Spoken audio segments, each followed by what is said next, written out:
నమస్తే అండి. నమస్తే అమ్మ. రామారావు గారు, మన సుజాత గారు ఉన్నారు కదా, మనం పాత సినిమాల గురించి మాట్లాడుకుంటూ వస్తున్నాం కాబట్టి ఆ టైంకి వెళ్దాం ఒకసారి.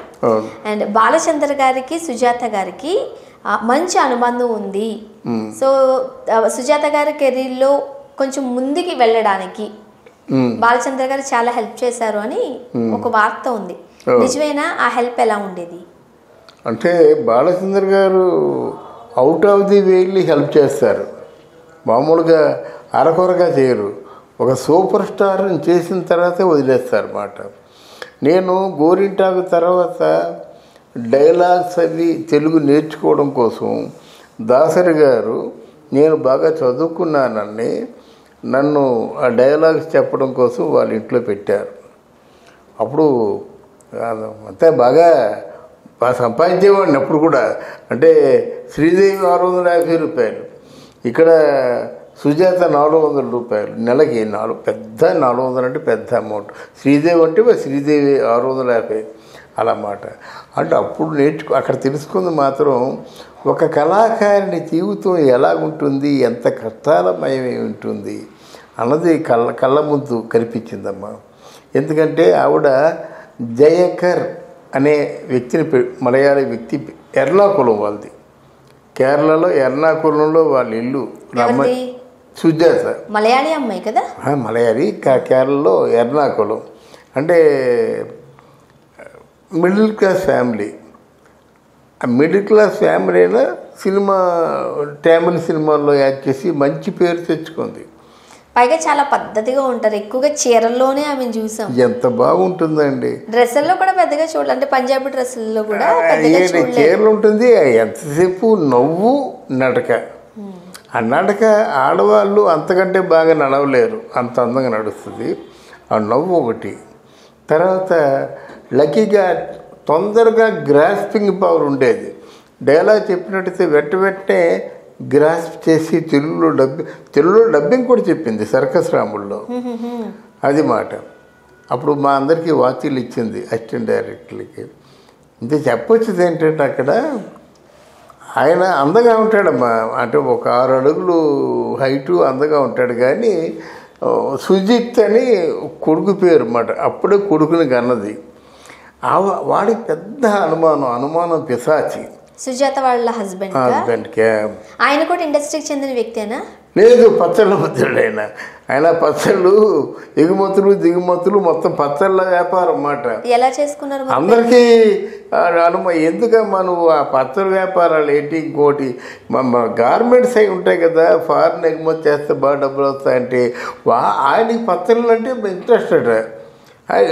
చాలా ఎప్పుడు లాసే. పచ్చళ్ళలో ఒక ప్రమాదం ఉంది. పచ్చళ్ళు సకాలంలో ఎగుమతి అవ్వకపోయినట్టయితే పాడైపోతాయి, లాస్ ఎక్కువ అన్నమాట. తర్వాత ఒక్కోసారి వెయిట్ ఎక్కువైనా చేసినా మొత్తం అది దించేస్తారు, అంతా వేస్ట్ కింద అయిపోతుంది అన్నమాట. కస్టమ్స్ వాళ్ళు వెయిట్ ఎక్కువ కాకపోయినా ఏదో వంకతో దించేస్తారు. అది ఇట్లాంటివన్నీ ఆవిడ చెప్తుండేది అన్నమాట. ఆ వ్యాపారం చేసేవాడు అన్నమాట. అంటే ఇంట్లో వాళ్ళు చూసి చేశారా పెళ్ళి? ఇంట్లో వాళ్ళు కదా, మొత్తం అందంగా ఉంది. ఈ అందంగా ఉంటే ఏం చేస్తారమ్మా సినిమా వాళ్ళు? ఎవరు ఖాళీగా ఉంటారో వాడు వెనక పడతారు కుర్రాళ్ళు. అంటే మంచిగా ఒడ్డు పొడుగు బాగున్నాడు, అందంగా ఉన్నాడు, లవ్ చేసుకుంది, మ్యారేజ్ చేసుకున్నారు, అంతే. ఇక ఇంట్లో వాళ్ళు ఎవరు చేస్తారు? ఇంట్లో వాళ్ళు చెప్తే మాత్రం వయసులో వినిపిస్తుందా? వినిపించదు కదా. వాళ్ళకి ఆ గుడ్డెద్దు చేలో వేసినట్టుగా అలాగా వాళ్ళు ఏమనుకున్నారో దానికే కట్టుబడి ఉంటారన్నమాట. అయితే ఆయన మొట్టమొదటిసారిగా దాసరి గారితో సన్నిహితంగా ఈవిడ గోరింటాకులో నటించేసరి మంచి పేరు వచ్చింది. బట్ తన వల్ల ఎవరికైనా అంటే వాళ్ళ వల్ల మన మంచి పేరు వచ్చిందంటే వాళ్ళ పట్ల ఒక విశ్వాసం, కృతజ్ఞత ఉంటాయి కదా. అక్కడ ఏదైనా ఫంక్షన్లు అయితే వెళ్ళడం, ఆ ఫంక్షన్లో ఏదో ఇప్పుడు వాళ్ళ కృతజ్ఞత ఏ విధంగా తీర్చుకుంటాము? వాళ్ళ అబ్బాయిల తాలూకు ఏదో ఫంక్షన్ అవ్వడం, ఆ ఇంట్లో ఏదైనా సత్యనారాయణ వ్రతం హోమాలు అవి చేయించినప్పుడు ఎప్పుడో వెళ్ళి అక్కడ మన తాను రుణం తీర్చుకుంటాం. అలా తప్పదు. నువ్వు ఎందుకు వెళ్ళాలి, అక్కడికి వెళ్ళాలి? ఆయనతో ఉన్నటువంటి అనుబంధం ఏమిటి అంటే ఏమిటి అనుబంధం ఏముంది అని తను మామూలుగా నా గురువుగారు లాంటి వాళ్ళు, ఆయన ఒక అన్న బ్రదర్ లాంటి వాడు. అక్కడికి వెళ్తాను, దాంట్లో పెద్ద ప్రత్యేకించి లేదు. వెళ్ళే వాళ్ళందరూ ఒక అరగంటలో వచ్చేసారు. నువ్వు చూస్తే 4 గంటలు కూర్చున్నావు. దీన్నే ఉంటావు. ఎందుకు మరి అంతసేపు ఉండాల్సి వచ్చింది? నిజంగానే వాళ్ళిద్దరి మధ్య మంచి ఫ్రెండ్షిప్ ఉందా? ఎవరి మధ్య? సుజాత గారు బాలచంద్ర గారి మధ్య. బాలచంద్ర గురించి కాదు, అంటే ఫ్రెండ్షిప్ కాదు, గౌరవం. ఆ ఇంటికి వెళ్ళినట్టయితే మళ్ళీ వెంటనే వచ్చేస్తే ఏమనుకుంటారో, ఉందాం తోడు ఉందాం, వాళ్ళ ఇంట్లో కొంచెం సహాయంగా ఉందాం అని ఒక ఆలోచన ఉంటుంది. ఆయన బాలచంద్ర గారి ఇంట్లో సుజాత మన ఈ గోడ ఉంది కదా, ఆ గోడ అంత ఫోటో కళ్ళ బ్లాక్ అండ్ వైట్ ఫోటో వేయించుకున్నాడు. అంటే గోడ అంత ఫోటో ఉంటుంది మాట, మామూలుగా స్క్రీన్ కంటే పెద్ద ఉంటుంది, అంత ఫోటో వేయించుకున్నాడు. వేయించుకుంటే నీ ఫోటో అంత పెద్ద ఫోటో వేయించుకున్నాడంటే ఆయనకి ఎంత పైత్యం ఉంటుంది, నీ పట్ల అంత పైత్యం ఎందుకు ఉంది అని గొడవలు ఇలా అన్నమాట. ఆయనకి సుజాత నవ్వు ఇష్టం, ఆ పొడి వరుస, ఆ కళ్ళు నవ్వు ఇష్టం. అందు చూడడం కోసం డైరెక్టర్ కనుక ఆయన వేసుకున్నాడు, కానీ వేరే ఏ కారణం చేత కూడా కాదు. కానీ ఆయన ఆ విధంగా తను అంటే ప్రపంచంలో చాలామంది ఆర్టిస్టులని చూశాను, కానీ ఆవిడకు వచ్చిన కష్టాలు పగవారికి కూడా రాకూడదమ్మా. అంటే వీళ్ళు కేరళలోనే ఉండేవారా లేకపోతే చెన్నైలో ఉండేవారా? ఇక్కడే టీనగర్లో ఉండేవాళ్ళు. వాళ్ళ ఇంటికి వెళ్తుండేవాడిని, వాళ్ళ ఇంటికి వెళ్ళి ఆవిడకి డైలాగులు చెప్తుండేవాడిని. ఇంట్లో గొడవ కింద మేడ మీద ఉండేవాడిని, కింద గొడవ అన్నమాట. గొడవ అంటే అలాగా నోరు సౌండ్ రాకూడదు, బెల్ట్ తిరిగేసి బకిలతో కొడుతుంటే అనకూడదు అన్నమాట. అంటే మరి పడిపోతాయి, సౌండ్ ఉంటే పడిపోద్ది అన్నమాట. వాతలు పడతాయి కదండి, వాతలు పడతాయి కదా. వాతలు కాదు, అసలు నెత్తుళ్ళు చిమ్మేస్తుంటాయి అన్నమాట. నెత్తుళ్ళు చిమ్ముతున్నా మాట్లాడకూడదు. అది ఆవిడ ఏంటంటే ఎంతమందితో సంబంధాలు కడతావు నువ్వు అంటే ఎవరో ఒకరు ఉంటారు, ఒకవేళ ఉంటే ఒకరున్నారు కదా, ఆ ఒక్కరి గురించి చెప్పు నాకు. ఇలా ఉంటుంది అన్నమాట వ్యవహారం. ఒకరని నువ్వే చెప్పావు కదా, ఇప్పుడు ఆ ఒక్కరు ఎవరో చెప్పు.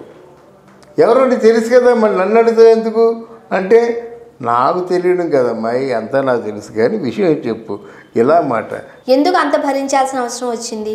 భరించే కొడుకున్నాడు కదా, ఆ కొడుక్కి తండ్రి ఎవరు, ఆ కొడుకుని ఎవరు చేరుస్తుంది? తను అప్పుడే చచ్చిపోదామని నిర్ణయించుకుంది. అదే అంటే మేము అంటుండోరు, అదేంటమ్మా ఈ విషయంలో చచ్చిపోవడం ఏంటమ్మా అర్థం లేకుండానా? చాలామంది ఉంటారు కదా, వాళ్ళిద్దరికీ అనుబంధం బాగున్నట్టయితే కలిసి ఉంటారు, లేకపోతే విడిపోతారు. ఆ మాత్రంలో మగాడు చచ్చిపోవాల్సిన అవసరం లేదు, ఆడ మనిషి కూడా చచ్చిపోవాల్సిన అవసరం లేదు కదా అని చెప్పిన ఆవిడకి అనుకోకుండా క్యాన్సర్ వల్ల వైద్యం చేయించుకోకుండా తను బలవంతంగా చనిపోయింది అన్నమాట. ఎవరికి చెప్పకుండా క్యాన్సర్ బాగా ముదిరిపోయి చచ్చిపోయింది అన్నమాట. ఆ ప్రాపర్టీ అంతా వెధవ లాక్కున్నాడు. కానీ ఆర్థికంగా అయితే మాత్రం ఎలాంటి ఇబ్బందులు లేవు ఆమెకి. ఇంకేముంది ఇబ్బందులు ఏంటి, మొత్తం ప్రాపర్టీ లాక్కొని పోయేటాడు. ఎర్నాకుళం ఇక్కడే ఉన్నాడు, ఇక్కడ ఈవిడే ఉండిపోయింది కొడుకుని తీసుకొని. ఆస్తి ఆస్తి కొడుకేముంది, చిన్నపిల్లలకి పసిబిడ్డ కొడుకు ఎర్నాకుళం వెళ్ళిపోయేసరికి 12వ సంవత్సరం ఎంత వచ్చి ఉంటుంది. 12వ సంవత్సరం వాడు ఏ ఫైట్ చేస్తాడు అది మాట. తను చనిపోయినప్పటికీ 12th ఇయర్ అన్నమాట. అంతే. అది కొడుకుని అక్కడికి తీసుకెళ్లారో లేదో కూడా మనకు తీసుకెళ్ళలేదు. మరి ఎవరి దగ్గర ఉన్నాడు అబ్బాయి? మరి ఏమో తర్వాత ఏమవుద్దో తెలియదు, కానీ బట్ ఆవిడ జీవితం అంతా ఒక దయనీయమైన జీవితం పగవారికి కూడా ఉండకూడదని నేను కళ్ళారా చూశాను కానీ చెప్తున్నాను అన్నమాట. ఆ కొడుకు పేరు సుజిత్, ఎంత ముద్దుగా ఉంటాడో, సుజాత ముఖం మాట. అంతా ఈ దుకాణం అంతా సర్దుకొని ఎర్నాకుళం పోయాడు. ఆవిడేమో ఒకేసారి ముసలమ్మ అయిపోయింది, క్యాన్సర్ వచ్చేసింది, చచ్చిపోయింది. మాకడి చిన్నపిల్ల కదా సుజాత, చచ్చిపోయింది. మంచి విశేషాలు తెలియజేశారండి, ధన్యవాదాలు.